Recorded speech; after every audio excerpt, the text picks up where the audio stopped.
শব্দভূতের আতঙ্ক পোলবার ভাটুয়া গ্রামে, ঘুম নেই বাসিন্দাদের চোখে।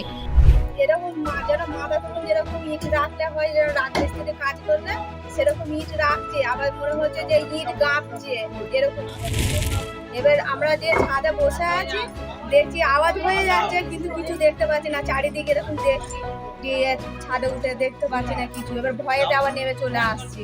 বিজ্ঞান মঞ্চ দেখে শুনে মনে করছে ভূত নয়, অসৎ উদ্দেশ্যে ভয় দেখাতে কেউ শব্দ করছে। পোলবার রাজহাট গ্রাম পঞ্চায়েতের ভুয়াগাছি গ্রামের উত্তম বিশ্বাসের বাড়িতে মহালয়ার পরদিন থেকে শব্দ হচ্ছে। থান ইট ফেলে দিলে বা কেউ ছুঁড়ে মারলে যেমন শব্দ হয় তেমন শব্দ। সন্ধে পেরিয়ে রাত গভীর হলে শব্দও বাড়তে থাকে। কে করছে এই শব্দ, কোথা থেকেই বা হচ্ছে তা খুঁজে দেখার চেষ্টা করেও পাননি ওই বাড়ির লোকজন। প্রতিবেশীরাও শব্দের কথা শুনেছেন, তবে শব্দের উৎস খুঁজে পাননি। কোনো ভূত প্রেত ভয় দেখাতে এমন শব্দ করছে কিনা তা নিয়ে চিন্তা আর আতঙ্কে দিন কাটে পরিবারের।